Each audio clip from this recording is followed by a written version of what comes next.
Former prisoner and inmate.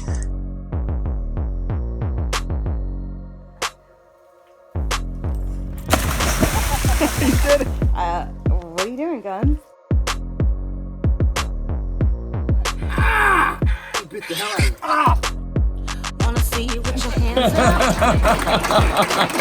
up. Going straight to the sky, let me see you put your hands up. Cause we do till we die and we on another level. I'm at New York City. To the rest of your body, got a piece of the pie. Told you once, told you twice that we only got one life. On the way to achieve success after prison, and he's going to share his story with us right now. Diamond shine, best at night. You wear yours, I'll wear mine. Go dumb tonight. Hello. I know you expected Gunner, but I'm Maria, his wife, and I'm going to be the one talking to you today about Gunner's heritage, his family, and addressing the Lee Cole video. He did not put me up to this. In fact, he didn't even know about the last couple of videos. He was out on a fishing camping excursion last week, and I'm the one that happened to see it. I was doing a search on my YouTube for his channel, looking for a particular outdoor video, and I came across in my newsfeed or in the results this Lee Cole video, and I watched part of it and was completely baffled and dumbfounded. And when Gunner came home, I addressed it with him and said, what is all this? And he said, I don't even care. I don't care. I don't want anything to do with it. These people have nothing to do with me, and those who are watching are not my audience. And so I got to talking with him, and I told him I was going to do this, that I was going to address what was going on and what was being said. And the reason that I'm doing this, a couple of reasons. One, I have been married to him for 6 years and have been with him for 12. So I know the guy, and I know his family, and I know all the things that he's talked about, and I've witnessed it all. But second, and most importantly, I'm the researcher of the family. I'm the one that is the historian that does the genealogy. For those of you who don't know, I have been in the research fields for about 20 years. I've worked for academic research publishers, and I even did a stint for about a year under contract with MIT. So I know research. And one of the companies I worked for years and years ago had the contract for Ancestry.com with public libraries. So my sole job was to sell resources to public libraries, and Ancestry was one of them. And in the process of selling that and using the product and getting training from them, I fell in love with it and became enamored with genealogy, and it became a passion and hobby of mine. So over the years, I've gone to genealogy shows and conferences. I've belonged to societies, genealogy societies, and I've done my own research on my own family tree. So when Gunner was in prison, and when I had committed to him and knew he was going to be a part of my life, I'd made the decision to delve into his family tree and start his own ancestry.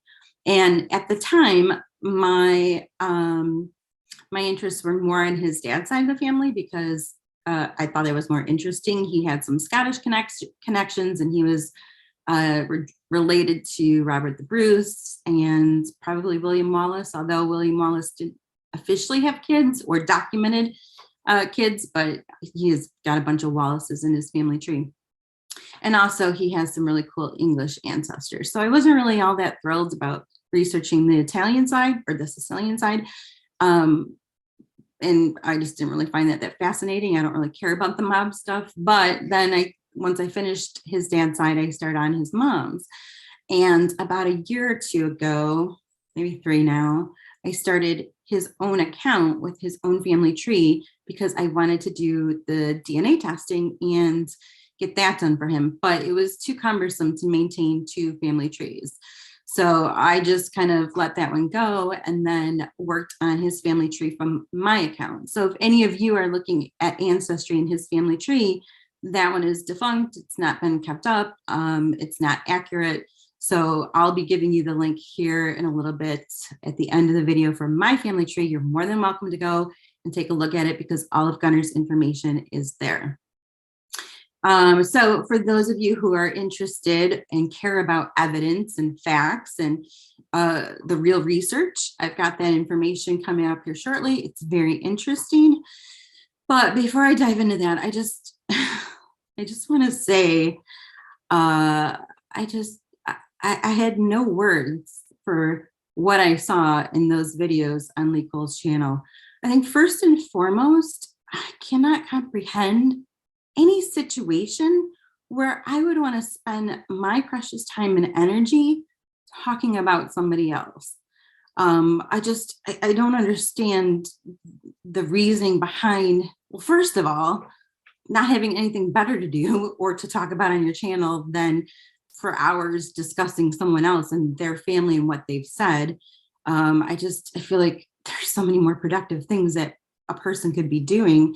But second of all, the thing that just confused me is that this is a guy who spent 13 years in prison. This is a guy who spent his whole childhood in and out of trouble. He said it 1,000 times. I was a loser. I got in trouble all the time. You know, I was a thug. I was a delinquent. He said that a gazillion times. He came from a broken home. You know, his mother was mentally ill. His father was an alcoholic who treated him like crap. He had a heroin addiction. He lost his best friend to heroin. Do you know how hard it is to overcome a heroin addiction? Anybody from Metro Detroit knows. They have friends. I mean, we've probably, I would say over the years, known 15, maybe 20 people just from our school and our town who've died of overdoses. And so here this guy loses his 30s completely and then gets out of prison and is just trying to make it, man. I mean, he's just trying to do the best he can to provide for me and to make something out of his life and to give God glory and to inspire others. And here you people are trying to tear him down. I mean, I don't comprehend that. I don't come from a world where, you know, when someone's overcome a struggle or who's doing his best to, you know, better his life and make something of himself, that you're going to just beat him down like that and try to tear him down and make him look bad. I mean, what kind of people are you? We just had a tornado here in the Gaylord area near us back around Memorial Weekend, right before Memorial Weekend. And they were showing some clips on the news afterward of people who had their businesses and homes just demolished and gutted. And there were citizens of that town who were looting, who were robbing and stealing and looting. And I remember thinking, like, what kind of people in society do that? Where they have their neighbors or these good upstanding people who've been through hardship and who are struggling to put things back together or working their hardest to get their lives back together. What kind of people go and loot and steal and just trample them when they're doing the best they can? And now I know. It's you kind of people.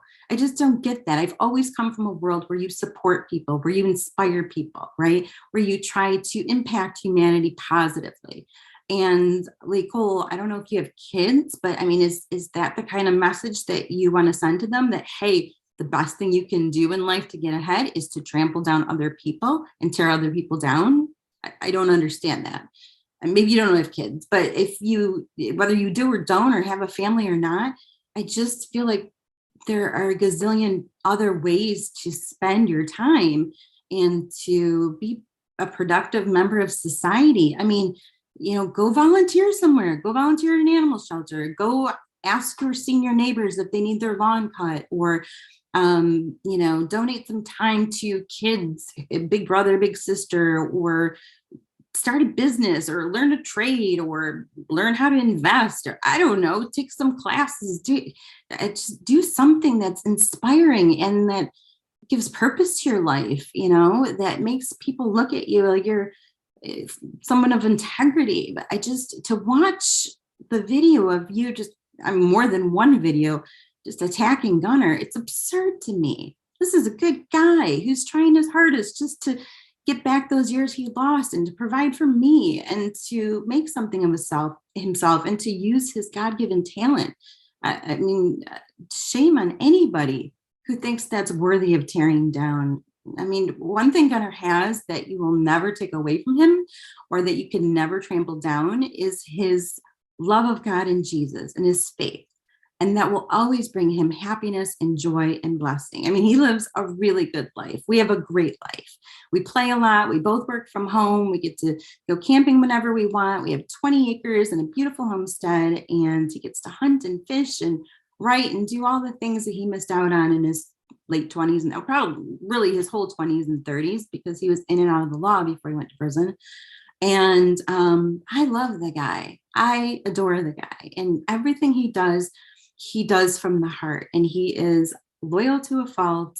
He's creative, he's inspiring, he's talented. Does he have faults? Yeah, who doesn't have faults? I don't know anybody who isn't perfect, and he's just doing the best he can. And to see these people, including people like, I mean, I saw you on the chat. I didn't have the heart to look and see what you were commenting because I couldn't stomach it if you were bashing Gunnar, but I mean, you were at our home, dude. You know, Gunnar, he brought you camping. He took you fishing. He wanted to share with you the things that he loves and enjoys and his passion to inspire you and give you a different perspective on life and to show you a good time. And I mean, that's how you reciprocate, is you just go on there and participate in all this stupid nonsense. And then of course, like there's another one. We had him to our home so many times. I cooked him beautiful meals. I, prayed with him. Gunnar and I shared Bible messages and scripture with him and tried to do Bible studies with him. And he just had so much drama. I mean, so much drama. Gunnar would be on the phone for hours and hours and hours and hours trying to talk to this guy about God and turning his life around. And he was steeped in drugs and porn, and this girl that was, calling the cops on him, and he was getting on a tether and going to jail and all this domestic violence and stuff. And it was so much drama. And Gunnar kept trying to help him. And I kept telling Gunnar, you know what, just cut him off, let him go, because this is way too much negativity and we don't need this drama in our lives. And, you can only help somebody that wants to be helped. And I know your heart's in the right place, but you got to let him go. And that's Gunnar. That's what Gunnar does. Gunnar loves to inspire people. I mean, I was just sitting next to him yesterday when a guy was on the phone with him and said, you did such great things trying to overcome your circumstances. And I'm proud of you for what you're doing today. And good job, and there have been other instances where people have reached out to him and said, I'm, trying to kick dope. I'm deep in my addiction, or I am not doing too good in my life and I could use some encouragement, or I want to be a writer too and I could use some help, or I'm in bad health and do you have any advice? And every single stinking time, that's Gunnar's favorite thing to do, is to inspire people, right? To get them outside, to get them encouraged in God, and to have them explore their talents and their faith and their passions. And he's not a person that deserves any of this crap that you're throwing out there to him, And Scott Bernstein, there's another one. Let me talk about Scott Bernstein here for a second. For the last 5 years, Gunnar has looked up to Scott Bernstein, constantly calling him the Rain Man of journalism, of the mafia, always respecting him and looking up to him. And they have talked so much on the phone that, I mean, when he got on the phone with Scott, I just tuned it out because it was always about mob stuff, which I didn't care about. And they would talk for hours and hours. They would text back and forth, back and forth, back and forth, back and forth. It even got to the point where, because Scott liked to call late at night around, 10:30, 11 o'clock at night, that if Gunnar's phone rang at 10:30, we would both just look at each other and go, Bernstein, at the same time, knowing it was Scott. And let me just show you. I've got some evidence here. Let me do some screen sharing here for you. Not that I want to dox Scott in any way, and I'm not going to. But if anybody has Verizon, you can go back and see your call log from the last year and a half or whatever it is, 15 months, 12 months, whatever. And so I just went in and looked for Scott's number. If you know Scott, then you know his number is 248 and ends in 91. If you don't believe that or don't know that, well, I don't really care. But I just went in and took some screenshots of the bill that, each month is a PDF. So I opened each one up, looked for Scott's number, took some screenshots. And I just want to show you, this is in no particular order because I didn't really have the time or the inclination to really organize this. I just pasted it into a Word doc. But these are all the calls over the last 12, 15 months between Gunnar and Scott. Look at all the incoming calls here, right? Incoming 44 minutes last October. It just goes on and on and on. Here's another one that Gunnar called out. They talked for 54 minutes. If it's incoming, it's from Scott. If it's just says whatever without incoming, that's from Gunnar. Here's another one, 46 minutes. 32, 24, here's another one from Scott, 46 minutes. I have pages of this. Here's another one, incoming from Scott, 69 minutes, 11:24. I told you he likes to call late. And it just goes on. So this is not even all of it. I just grabbed when I could. There's a couple of weird numbers in here that I didn't pull out of the screenshot. So like this one, 313, I didn't, these here, 989, 586, or whatever that is. I didn't take those out, but you can see here, all the ones that are 248, these are all Scott. Everything's Scott. Here's incoming 55 minutes back in January. So all in all, I added it up. About 150 calls back and forth that I captured. This is just what I captured. There's more that I didn't capture. So over 2,000 minutes, which equals 35 hours of talk time. So you mean to tell me that here's Scott Bernstein, esteemed journalist of the Mafia, who's done a bunch of shows with Gunnar on his YouTube channel, who did a bunch of interviews for different things with Gunnar, including Fox News, who supposedly knows the ins and outs of everything, right? And who spent 35 hours of talk time with Gunnar, and yet he goes on Lee Cole's video and says, oh, I didn't really know Gunnar. I didn't really know, what did he call him, Mr. Lindblom? I had dinner with him a few times. Yeah, this is just 1 year. He's been friends with Scott for 5 years, right? So you mean to tell me Scott all of a sudden doesn't know Gunnar, doesn't know anything about his family? Every single time they're on the phone, they talked about mob stuff, every single time. So you tell me who's telling the truth here. I don't know why Scott didn't. I don't know why he did 2 + 2. Oh, that's funny because I put that on there. Gunnar said that there was a chat because they have text, thousands of pages of text back and forth. And he told me that there was a text where Scott said, yeah, these mob groupies, to them, 2 + 2 will equal 9, and they'll never understand.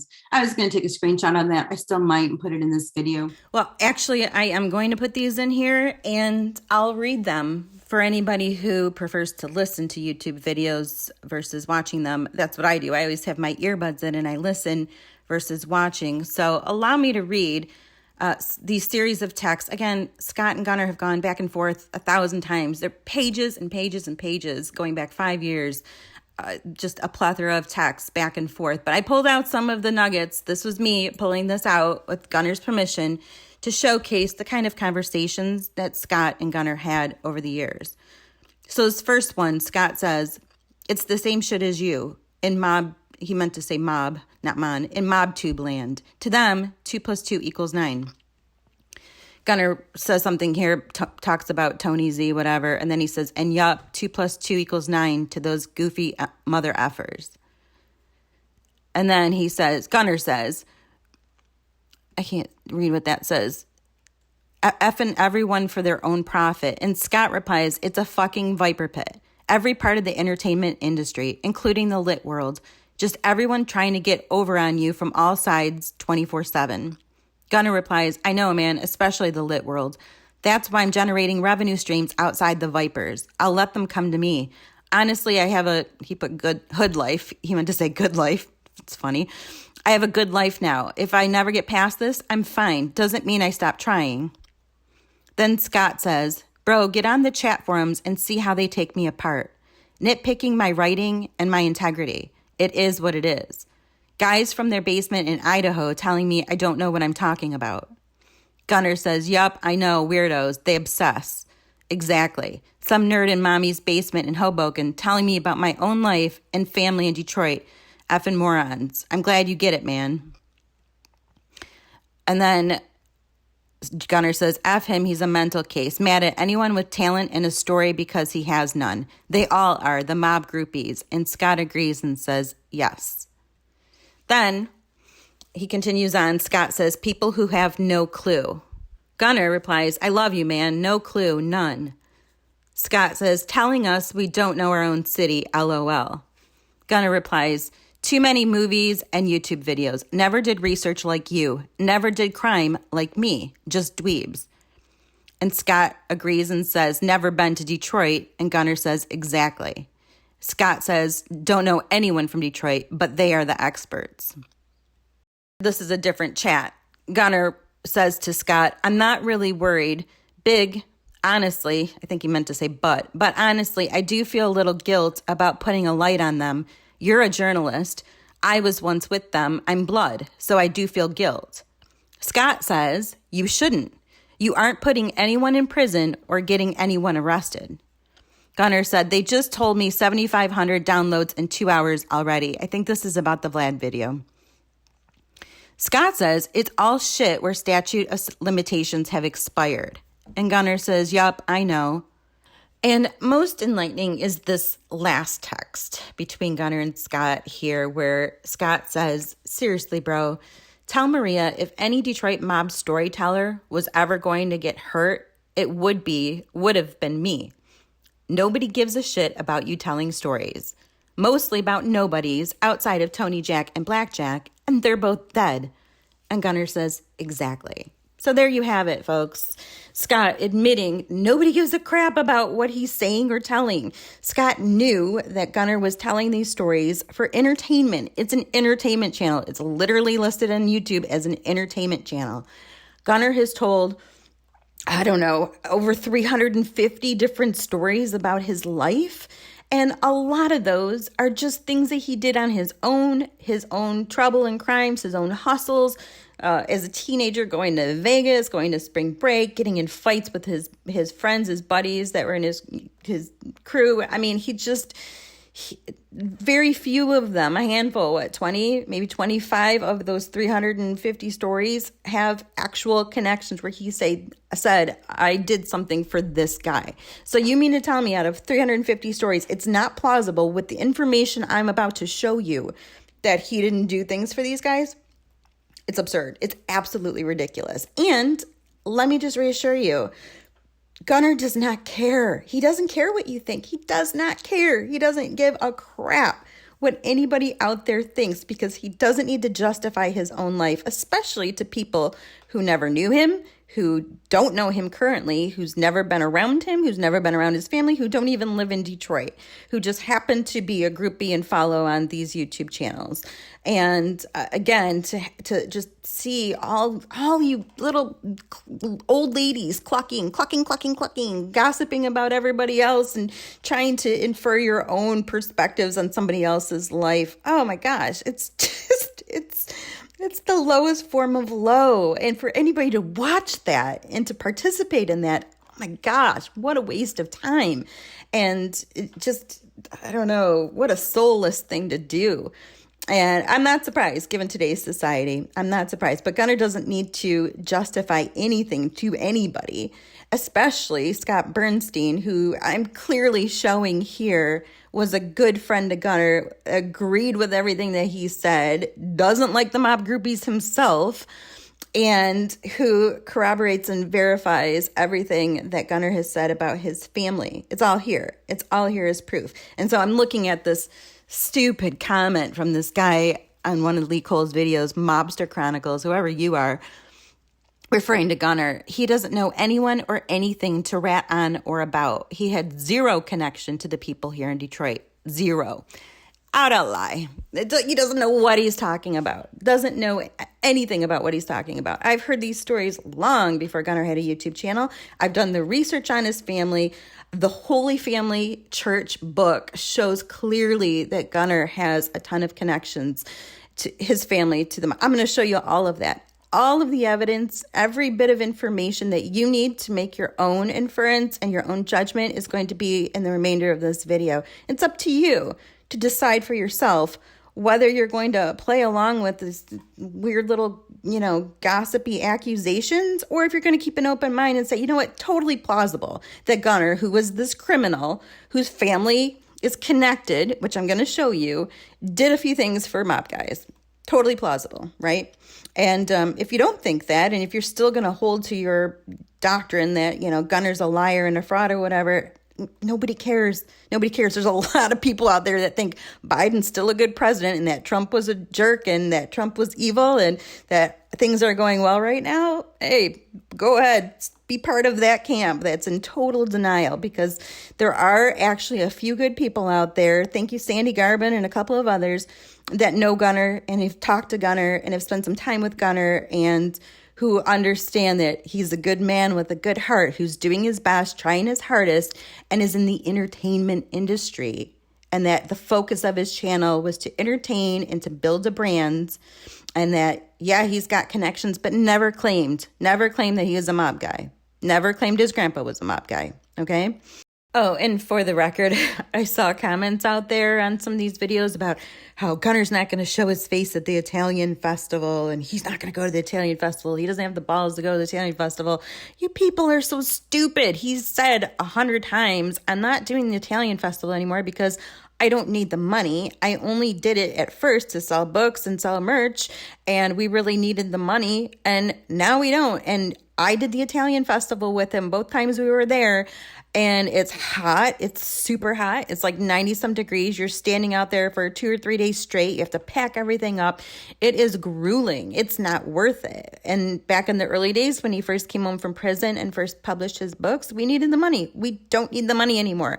And to be honest, it's just, in my opinion, for sure, not worth it. In fact, I told him, I said, if you want to do the Italian festival and drive all that way down to Detroit and spend all that money in gas and then, stay at a hotel or whatever, you go ahead. Go stay with friends. I don't care what you do, but I'm not doing that show anymore. It's just not worth it. I mean, I've done many conferences and many shows and booths and things like that in my day, and I'm just totally over it. I don't want to do it anymore. And so for anybody to say he's not going to show his face, no, that's not it. Don't be an idiot. He's not going because we don't want to go. We don't need to go, and it's not worth it to go. So thank you very much. And so enough of that. Let's get back to the Scott Bernstein issue. But the bottom line is, for some reason, Scott turned and threw Gunnar under the bus. And to me, I lump him in with everybody else who just has no integrity and no loyalty. I don't know. I have no idea. I don't know why he would do this. It makes no sense. And Gunnar was heartbroken because he considered Scott a good friend. And I don't know. There are a lot of narcissistic people out there that only think about themselves and their own gain. I can understand kind of that Scott didn't want Gunnar using his name that often. But on the other hand, it's like, if you're really good friends with somebody and you're the world's foremost expert on something, and you've got this really good friend who's trying to market his books and sell his merch and maybe get a movie made out of his book and do all these different things to try to promote himself, I mean, why would you care if he uses your name, right? If I was, for example, a genealogy expert and somebody was trying to make a movie or a book or to do some type of career move with genealogy and I was the expert, go ahead and use my name. What do I care? Absolutely. If I can help you out, I'll help you out. And to be honest, if Gunnar got something wrong about his family or his lineage and Scott wasn't cool with that or thought that should be rectified, I don't understand why Scott just didn't say, hey, Gunnar, you got something wrong about your grandpa, or you don't have the lineage right, or there's no ties that I can see with your grandpa to the mafia, which actually isn't true. And I'll show you that in a little bit, but let's go on your show and let's talk about it. And I'll give you the information that I have. Right. I think everybody's still baffled and confused as to why Scott just didn't go on Gunner's show and talk about whatever it was he wanted to talk about, or to refute or dispute some of the things that Gunner was saying. It makes no sense. And so I don't know his reasoning, but I think it's extremely sad because Gunner loved the guy. He even said in a couple of videos that Scott was one of the very few really good friends that he had. And for Scott to just throw him under the bus like that, I lump him in with everybody else, all these other people who just want to make a buck, who have no integrity, who are going to, trample on and step on and climb all over whoever out there in order to put themselves at the top. And a good friend of mine. And so I'm happy to have him on. And this is a guy that warms my heart because he's one of the few people I can sit on the phone with for hours and talk and not feel like I have to lower myself to their level. I'm not saying I think I'm super smart or whatever. I'm pretty smart. So when I'm with Scott, we're kind of very even playing. In fact, he's smarter than me, and I just impressed by his knowledge and his abilities and his wherewithal and his talent. So I think it's pretty cool, man. What's up, Scott? What's up, man? Thanks for having me on. Thanks I have nothing but mad props for what you've been able to do these last 3 years and building your brand and the kind of talent you got inside you. Everyone needs to get hip to it because you got a lot to offer. Great writer, great at self-promotion, and I think that there's a real bright future for the Gunner Lindblom to be a king and our thing brand. Oh, thanks, man. And that means a lot coming from you. As far as I could see from the chat on Lee Cole's video, there were nothing but wrenches there. I didn't see any real chat or interaction or anything like that. So I don't know who he thinks cares about any of this. Gunner certainly does not care. But for the few out there that do have some faith in evidence and who want to see some information about Gunner's family and who are really pretty curious or interested to know what Gunner's background and family is like, I've got some things here to show you. So I made a little PowerPoint presentation. Let's look at this. I don't know what happened there. My plug wasn't plugged in and Gunner's upstairs recording an interview for his channel. So we're both using the bandwidth and that's making things a little bit slow. But before I dive into the family tree and the connections and information I have about his family and how he's related to the Detroit Mafia Toccos, I just wanted to say first that his claims were never that his grandpa was a mafia guy or a made guy. He said that more than once. To me, that's so absurd. And I'm not saying I was anybody. I'm not saying I was some big shot. Nothing. Never said my grandpa was a made guy. I never said my grandpa was in the mob. All I said was my grandpa's goombadis, which is how he referred to them as his goombadis.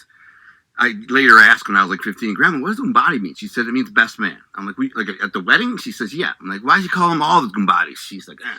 And he never claims that he was anything big, right? I mean, he said so many times on his shows, I was a loser, I was a nobody. All I did were some odd jobs for my uncles who had some connections here and there and plugged me in with a few guys. He never claimed to be anything. So I still don't get why anybody cares or what the big deal is.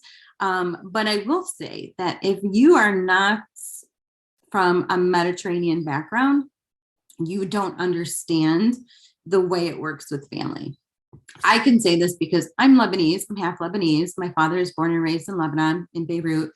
And when you come from that old country, which they call it, you have such a tight sense of family and community. My father knows all the first cousins, all the second cousins, all the third cousins, all the fourth cousins. He knows second cousins once removed, twice removed, whatever. He knows them all because they all were living in the same area, in the same neighborhood, these families for generations that just expanded and expanded, but we're still all this tight little enclave of connected people. And growing up, if he introduced me to somebody that was a relative, didn't matter how they were connected, they were Ammu. Ammu means uncle. Ammu or Amtu, right? Ammu this, Ammu that, Ammu this, Ammu that. And it could have been somebody that was a second cousin of my father's or a second cousin by marriage. He was still Ammu. That's who we called everybody.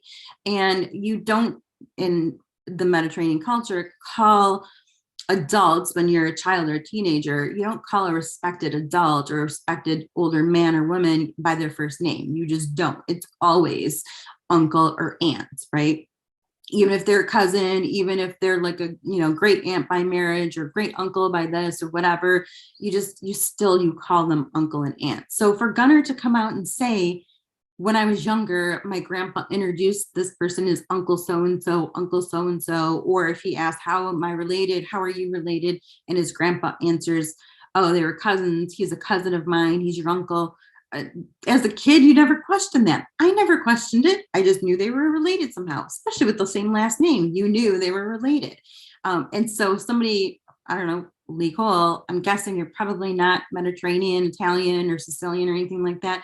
You don't have an understanding of that. That's just how it works. When you come from that environment, everybody's an aunt, everybody's an uncle, everybody's a cousin, because they are in some form or fashion. You just don't label them as, this is my first cousin by blood or my second cousin by blood. That's how it is. So anyways, I wanted to say that before I dive in. I'm going to see if I can screen share here to give you some hardcore information about Gunnar's legacy. Okay. First of all, the Holy Family book. Do you guys know the Holy Family book? I don't have it with me. I'll put it in the description with a link here in case you want to buy it yourself. It's on Kindle. I have it on Kindle. Gunnar has a hard copy, but it's about the Holy Family Church, right? But anyway, that's why I got his book. So if I need any knowledge, I can look at his book, Scott Bernstein. And by the way, this here's that other book, Scott. That one's better than mine, man. That's my favorite book. People don't even know what they're looking at when they're looking at some of those photos. Well, yeah, it's a book about the church, when in fact the entire church is the history of the Detroit partnership, and you see all these classic photos of the founding fathers and in their family weddings and anniversary parties. It's really a treasure trove. There's a picture of Billy Giacalone on his wedding day. Yeah, I marked his pages, so I'm in this book. Did I tell you I'm in the book? Yeah. Yeah, the little kid. I don't know if you ever seen the picture. I might have sent it to you, but it's I know that book like the back of my hand. So it's my communion picture. My communion. I have the pictures. Jack Tocco's communion pictures in there. Right there in the army. They got a lot of these pictures from my grandparents, believe it or not, because I know they thank your grandpa in the acknowledgments. Right, the Sicilian church in Detroit that was founded by a group of Sicilians. And it says here, pictured are Holy Family founders Peter Lido and Petrina Palazzolo. These are Gunnar's great-grandparents on his grandma's side. Lido came to the United States in 1901 at the age of 13. He and his wife were married for more than 60 years. Lido was one of the builders working on the construction of the church and the first rectory. He owned and operated the Lido Building Company for more than 50 years. Lido belonged to the Knights of Columbus, Sacred Heart, and St. Joseph Society and donated one of the first stained glass windows installed in the church. So this couple is a founding couple of the big Sicilian church, right? This is Gunnar's great grandma and grandpa on his mom's side. On his grandma's side. One of the original founders of Holy Family Post 570, Peter Paul Tocco, is still a healthy and active member in 2007 at age 93. This is Gunnar's grandpa. Tocco's parents left Terracini, Sicily in the early 1900s and settled in Detroit when he was 5 years old. Actually, not quite true. That's the story he gave, but I'll show that in a little bit. Tocco was drafted into the Army in 1941. And was honorably discharged at the end of World War II. He was the 5th commander of Post 570 and was instrumental in getting a papal blessing from Pope John Paul II. Post 570 is the only American Legion post to have such an honor. This picture came from Peter Paul Tocco, who is Gunnar's grandpa. Now, this Holy Family Young Men's Club was founded in the late 1930s. Most of the members had gone to war and married and begun families shortly after returning home. As these men matured, membership dwindled, and the club reformed as American Legion Post 570. So it started out as the Young Men's Club. Identified here are John and Lucy Pellerito, Bill Lido, Grace Lido, which is Gunnar's grandmother, Peter Tocco, which is his grandfather. This is them up here on the left, the guy with the arm around him, around the woman. They're not married yet, so they were still boyfriend and girlfriend, whatever. Oh, let me just also show you, this picture came from Gunner's grandparents. So what I'm trying to establish here is that his grandparents were very prominent members of the church. They were founding members of the church, founding families of the church. His grandpa established the American Legion 570 of the church. And so now we get into who else was part of this church, right? Rose Tocco Zarelli, the beloved and respected wife of Anthony Zarelli, died at the age of 61 on October 1st, 1931. Her funeral was one of the largest that had been held in metropolitan Detroit. Over 480 flower arrangements filled the house and covered the lawn. 4 truckloads of flowers were dropped from an airplane, which circled over the home, and the mile-long procession to Holy Family Church. So this goes to show you, also very prominent members of the church, right? Here's another one. Over 400 mourners paid their final respects to Joe Zarelli.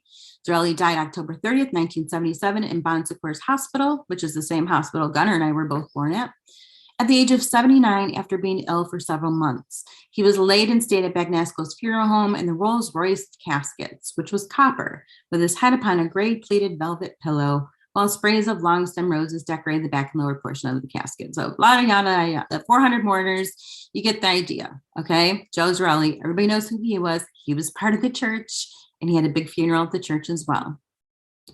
Who else was part of this church, guys?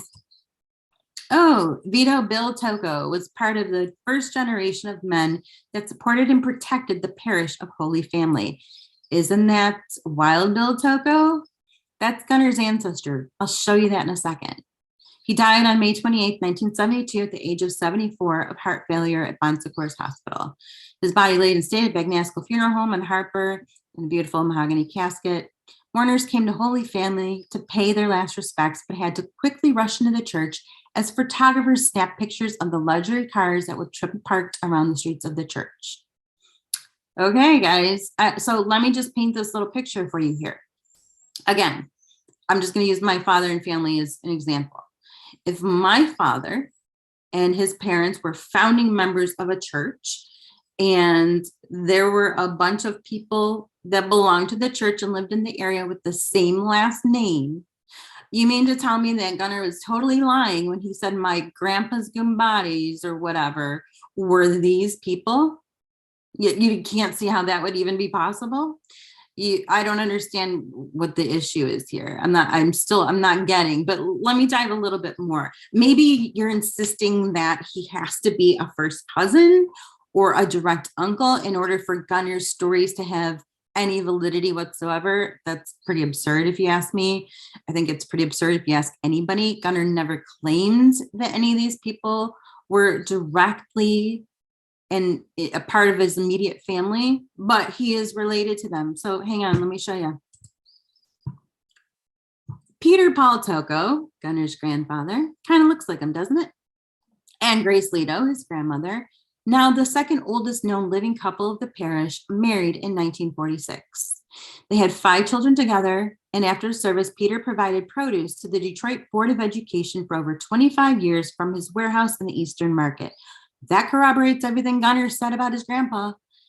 Although Scott says something about, what did he say? I don't know what his grandpa did. I don't know who he was. He had some kind of produce stand downtown. Isn't there whatever? He totally, completely minimized it.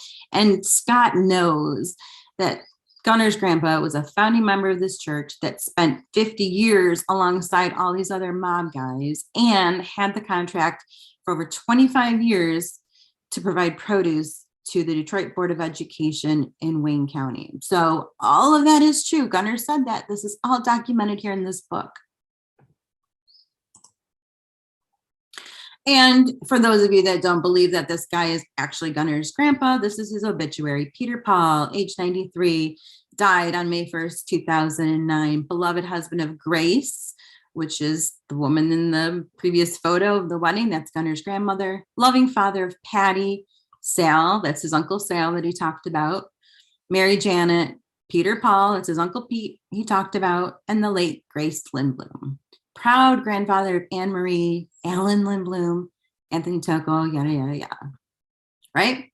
And here's a picture of his gravestone, or I guess they're in a mausoleum. Now, this is interesting. So what I want to paint a picture of is Gunner's grandparents. So they had these people that were in the mafia as good friends, members of the church that they belonged to, part of the tight-knit community, shared blood together. But it was clear from me, and I'm just inferring this as a researcher, that Gunner's grandma and grandpa wanted to distance themselves a little bit from the whole mob scene and all the crime and the contracts and the murders and all of these maybe gray areas of the law that everyone else belonged to with the last name.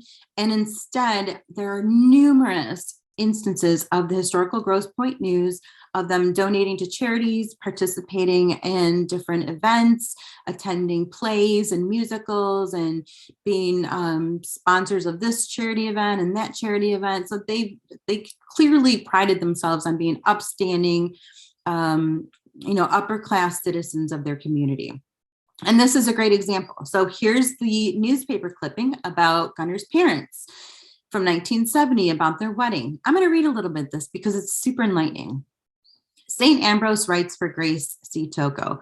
Actually, I'll pause for a second and say, in the 70s, the Sicilian members of Holy Family started shifting to St. Ambrose, which is in Grosse Pointe, because Holy Family was in Detroit, and Detroit's crime and the riots and all that was really starting to take over, and didn't make it safe or appealing to be down there anymore. So they started shifting from Holy Family over to St. Ambrose, which is where his mom went to school. And there's a church there as well. So anybody who lived in a Catholic community growing up knows that there's a school usually attached to a church.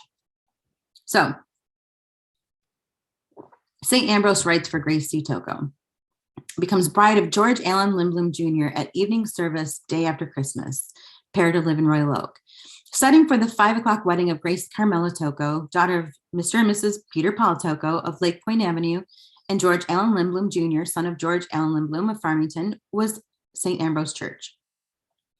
Father Robert Bakuzek officiated the rites Friday, December 26th. The newlyweds will make their home in Royal Oak when they return from a vacation in Pennsylvania's Poconos Mountains. The bride's ivory pot de soie gown was styled with a fitted bodice of Alcanon lace. I don't know if I'm even saying that right, beaded with seed pearls. More lace accented her train, and her illusion veil fell from a pearl-studded lace crown. She carried a colonial bouquet of orchids, white roses, and stephantis. I don't know what that is. Stephantis. Her attendants' floor-length ivory satin frocks were trimmed with ruby velvet. They wore matching velvet Dior bows in their hair and carried arrangements of ivory camellias circled with red roses and tied with red velvet streamers and Christmas trimming. And then it goes on to say that her sister Patricia and Mary Jo Lindblom, Gunner's aunt, were bridesmaids. Maria Bologna and Patricia Lido. Anyways, it goes on and on, but you can see here from the way that they describe this, that this was a very posh wedding, right? This wasn't just a man and a woman getting married in a church and, having a small ceremony. This was like the height of society. I mean, her bridesmaids were Dior, right? This is not somebody that was just a nobody in the community. This was a big affair. And so with that, I'm going to talk about Gunner's lineage in America. So when Gunner was in prison, what he told me about his family that I remembered, this is while he was still in prison, before he was even out, he told me that he knew his grandpa, Peter Paul, was actually born in Missouri and then came to Detroit as a kid. That he knew. There were a few sketchy details and secrecy about the fact that he was raised by an uncle and brought up with cousins, as if the cousins were his brothers and sisters. And he talked about this with Scott too. He had several conversations about this with Scott. He also told me he had an uncle named Humphrey and another uncle named Joe. And I always thought that was kind of weird, like Humphrey, that's kind of a weird name. That's bizarre, but okay, so you have an Uncle Humphrey.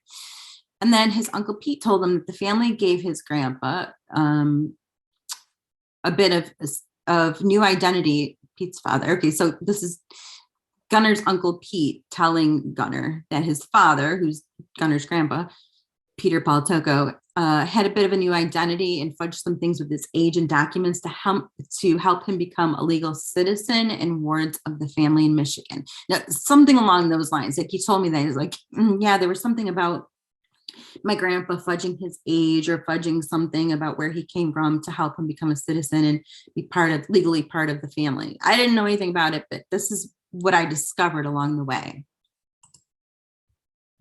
So Gunner's father or grandpa, Peter Paul Tocco, was born in St. Louis.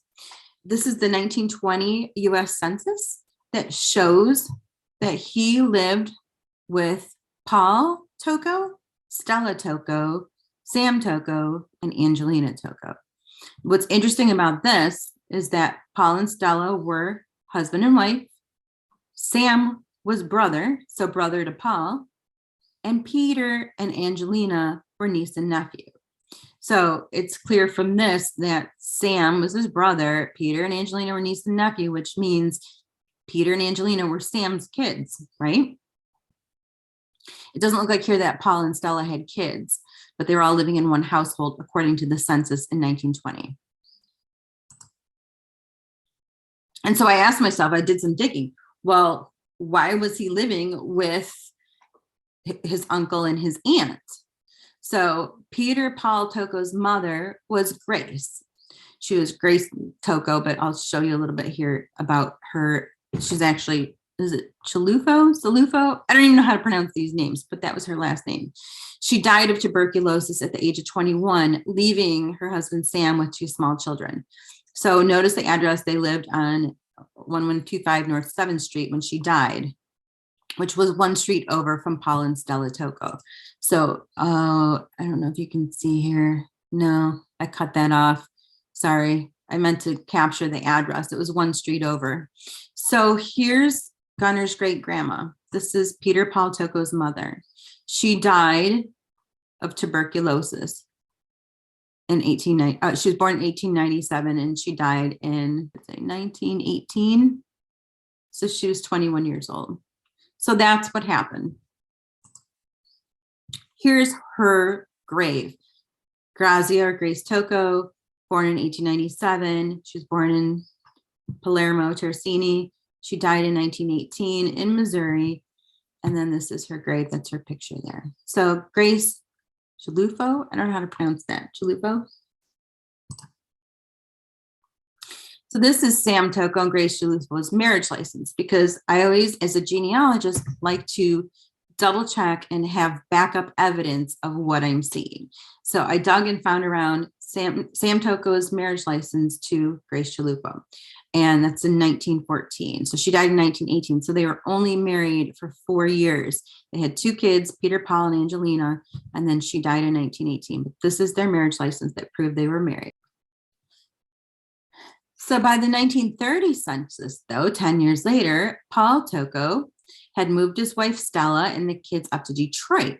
Okay, so this is Michigan, Wayne County, Detroit, 1930 census. So somewhere between 1920 and 1930, Paul and Stella moved Peter and Angelina up to Detroit.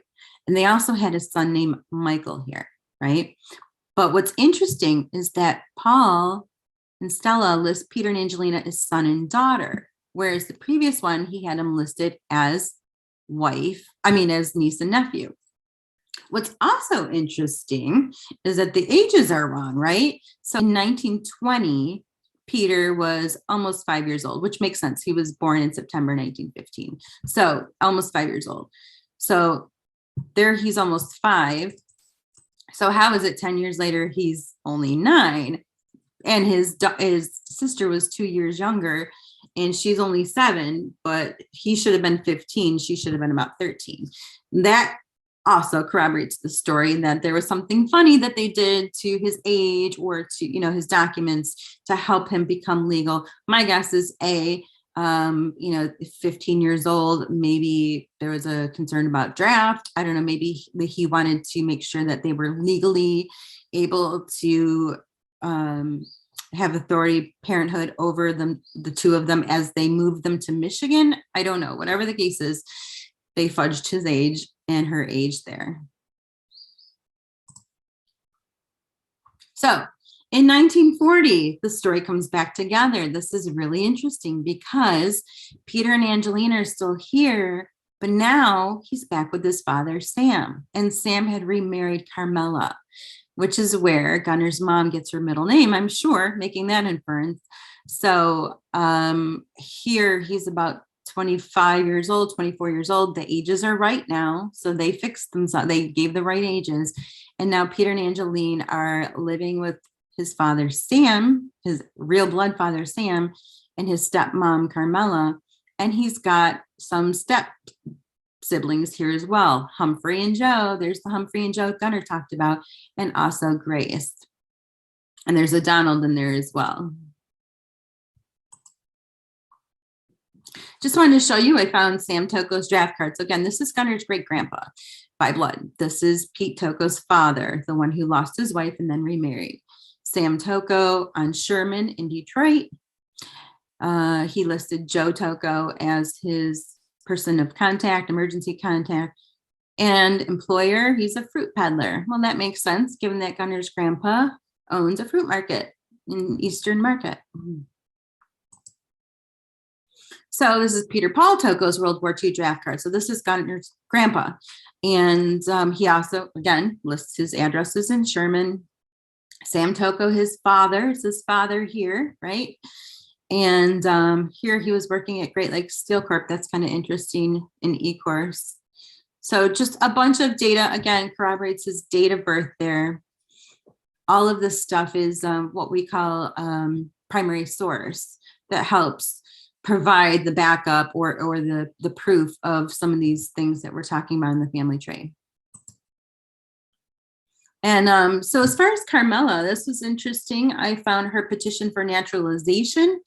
And again, address on Sherman. So this is the new wife to Sam, who's the stepmom to Gunner's grandpa. So this is pretty interesting. She didn't arrive into the US until August 1920. So that means that Sam Tocco, Gunner's great grandpa, went back to Sicily at some point, right? I put in here maybe a change of scenery after his first wife died, or maybe to find a new wife, or to go back and visit family. But what's interesting is they had a son named Sebastiano who was born in 1921.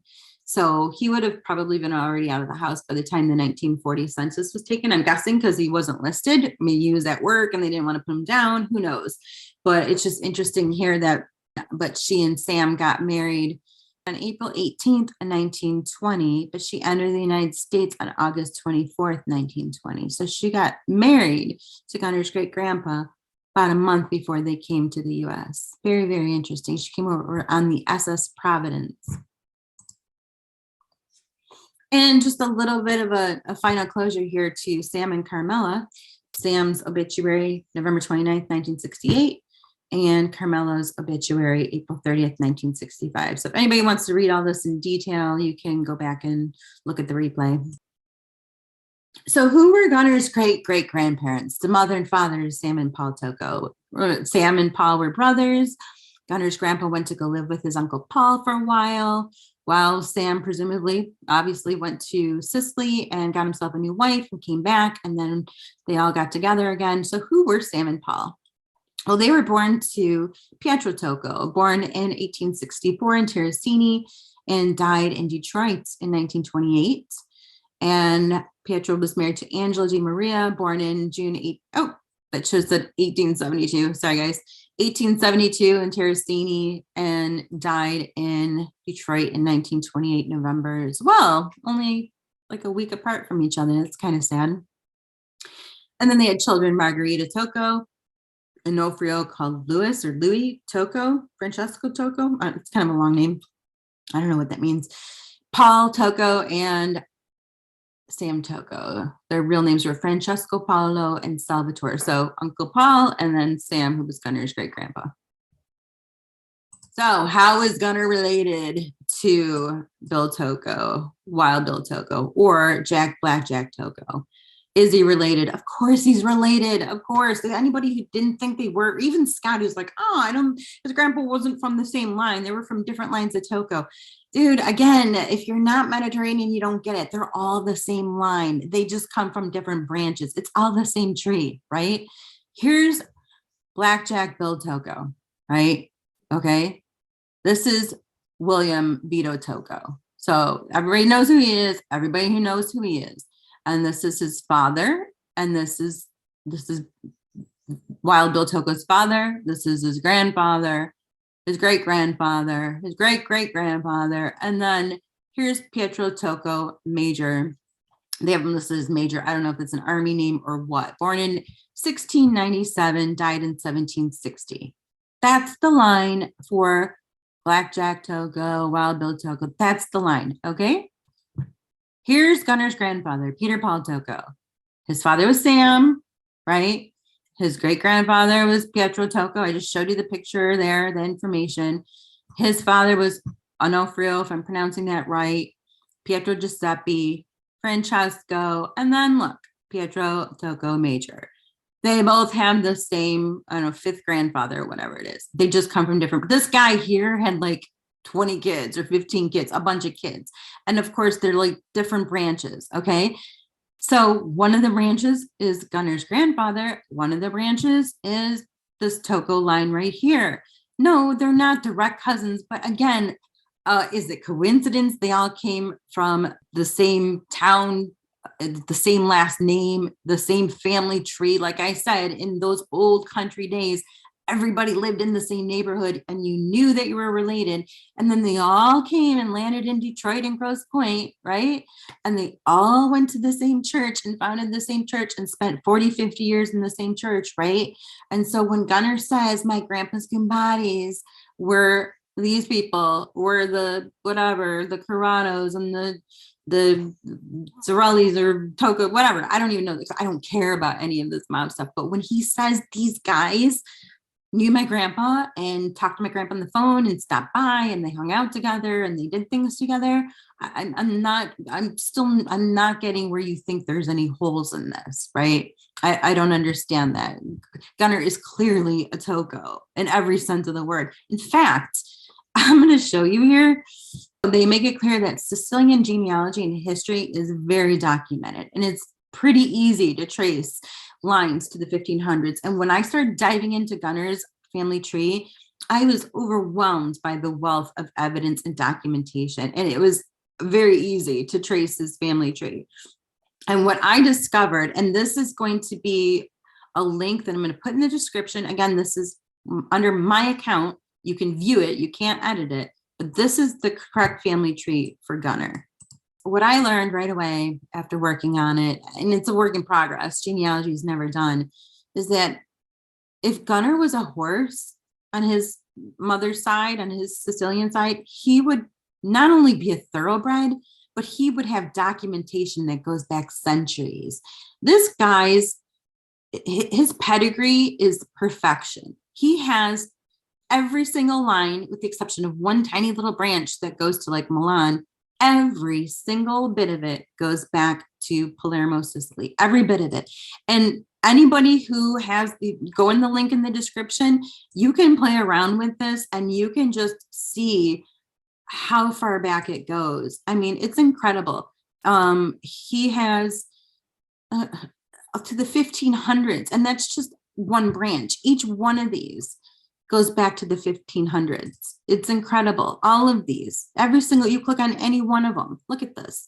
It goes back to 1505, 1520, 1517. I mean, I was stunned. I was absolutely stunned. Look at all the names here. I mean, if I just do a tree search and type in Tocco, I get 183 results in his family tree, right? I've never seen anything like it, to be honest with you. Anytime typically you do research on a member in their family tree, you get all kinds of things. Like on his father's side, you've got German, you've got Swedish, you have English, you have Scottish, you have some Irish thrown in there. And that's even myself, on my Lebanese side, I have Egyptian, I have some that are from Saudi Arabia, from some from Syria. It's never just one country. Not only is it one country for Gunner here, it's one city. Every single one of these is Palermo. Every single one of these. I mean, you go back and it's Palermo. You go back, it's Palermo. Everything is Palermo. His pedigree is impeccable. Again, this is just one branch. This guy's bloodline is like pure. He's pure Sicilian in every sense of the word on his mother's side. Every single one of these. Like I said, with one tiny little branch that for some reason was Northern Italy. I don't know where that came in. But everything else, 99.9% of his mother's ancestry dating back to the 1500s is Palermo. So I just wanted to say once again that, find something else to do with your time, right? Leave this guy alone. He's a good husband. Oh, there's my cat. He's a good man. He has a good heart and he's loyal and he's loving and he doesn't deserve your hatred or your shame. And I just, you guys, there's so much happening in the world today. I mean, I don't know if you know, but we are, as a country, as a world, on the verge of economic collapse. We really are. If you take that statement and laugh at it, you're ignorant. You need to do some research of your own. There are so many things happening, and I believe, as do many others, that we're about to encounter a recession, maybe even a Great Depression, that this generation, that anybody living today has never seen before, right? Do some research on that. Protect your family and insulate yourselves from the coming disaster that's happening with our country right now. If you just take a half hour and go on YouTube and look at things that are productive that can help you in the coming storm that's about to hit us. Look at, for example, I'll put links below in the description. Southern Prepper 1 is a YouTuber who does these like 20-minute boots on the ground videos twice a day.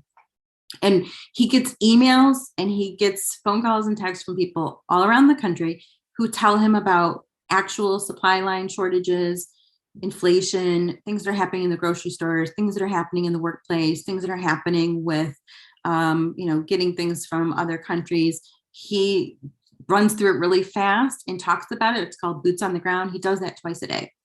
And that'll give you a really, really good insight. Go back and watch them from the last week or so. That'll give you some insight as to what's going on in our country and what's to come. There's also Canadian Prepper, who's one of my favorites. I watch him and he gives the news about what's happening overseas in Ukraine and China, Taiwan. Another one is Alaska Prepper. So obviously, like Gunner and we're part of the prepper community. We keep an eye on what's going on in the news. We have the Holy Spirit in our hearts that's telling us, that things are coming that are not going to be good. We live in a society that's the modern day Sodom and Gomorrah, little kids out there at pride festivals and parades and things like that, getting flashed by just sick ass people. And judgment's coming, folks. Call me crazy. But I mean, go look at what you're paying at the gas pump. Go look at what your grocery bill is compared to this time last year. Do some research and watch these prepper people on YouTube and get a sense for what's coming. Economic Ninja, he's a great one. If you aren't investing in gold and silver, if you aren't hedging your finances, I mean, if you have a 401k or you have any stocks whatsoever, right? What's been happening and you're feeling that. So again, as human beings, Lee Cole and whatever, Danny, whatever your last name is, and Scott Bernstein, all you people, do things that are important for you and your family and research what's going on in the real world that matters, right? Forget about Gunner. Gunner doesn't care about you. He's not even watching your videos. He doesn't give one crap about what you guys are saying. And why don't you help your YouTube community? Talk about things that you're doing that are positive and inspiring. Talk about things that are productive. Protect your family against impending war, economic collapse, against hyperinflation, or against a recession or Great Depression. Build up your food stocks. Go plant a garden, right? Get yourself some solar batteries and solar panels. It's all over the news that the heat wave is really bad and it's possible we could lose power, that they might start doing rolling blackouts or whatever to save energy on the grid. Are you prepared for that? We are. We can totally manage, no problem. We've got solar panels, we have batteries, we have all kinds of backup, like it wouldn't even phase us. And Gunnar and I, we have all kinds of camping gear. Wouldn't phase us in the least bit. But are you ready for that? And can you handle that? I mean, there's so much that you can do. Start a business, right? I don't know. Write a book or just do something that's meaningful, that leaves a lasting legacy besides showing generations after you that, hey, I was able to tear down a bunch of people and make a couple bucks off of that. It's a horrible legacy to leave. And you'll never have even a tenth of the integrity Gunnar has if you continue doing that, just, I don't know, have a soul, leave the poor guy alone. And he doesn't need me defending him or fighting his fights. And again, he certainly didn't ask me to do this, but I just painted a picture that very clearly depicted with evidence that his family and that his grandparents on both sides were very heavily integrated with the mob. Were they in the mob themselves? No, he said they weren't. I mean, he never said that, and if he wants to tell stories from his past and weave some of that in there, so what? Who cares? He's just trying to sell books and merchandise. He's said that a gazillion times too. He's not trying to claim his own place in the mafia. He's not trying to say he's somebody that he isn't. He's just doing this to sell books and to build a brand and to generate interest in the genre, right? And this is not helping any, because just a couple minutes in and I was just like, oh my gosh, this is way too much drama for me. And this is immature and juvenile. And why would I want to watch any of this? And so all you're doing is turning people away from the genre. And he's done with it. He told me, he's like, I'm so over it. I don't care. I did what I did for 5 years, and maybe To Be a King will be made into a movie at some point. Somebody will love it, fall in love with it, make a script out of it. But if they don't, hey, that's fine. I've got other books. He's got 7 other novels that he's written, and he's about to finish his next one. He is just about done with it, and I'll be helping him proofread it. And then we're going to publish it. And it's a political thriller. It's an end times economic war political thriller. The U.S. goes to war with China, and China takes over the U.S., and economic collapse and society collapse happens. And it's a really cool story. And there is a huge market for that kind of thing right now, obviously. So I don't know, stay in your little mafia genre, talk about whoever you want, but I'm imploring you to do bigger, better things with your life, and if this evidence isn't enough for you, go play around in Gunnar's family tree. I don't care. Go look at the documentation. Go read the Holy Family book. Yeah. Go talk to Scott Bernstein. I don't know. Maybe not talk to Scott Bernstein, because he doesn't talk about the truth these days, apparently. And maybe he's struggling too. And he's just, I don't know. Maybe he wants to distance himself from Gunnar for whatever reason. I respect that. That's fine, but I don't respect the way that he did it. And Larry Mazza, I love Larry. I think you guys just need to back off of people, right? Larry's a good dude. Larry and his wife, Kelly, are amazing people. I have the utmost respect for them. They are good, upstanding people with integrity. And integrity is a very, very rare thing to find these days. My husband has it. He's not perfect. Like I said, he's faltered and he's flawed, and he doesn't always follow society norms because he was in prison for 13 years, but man, he has a heart of gold, and he loves people, and he loves God, and he loves me, and for us, that's enough. So anyways, God bless, be safe out there, and I hope to see you around in different avenues.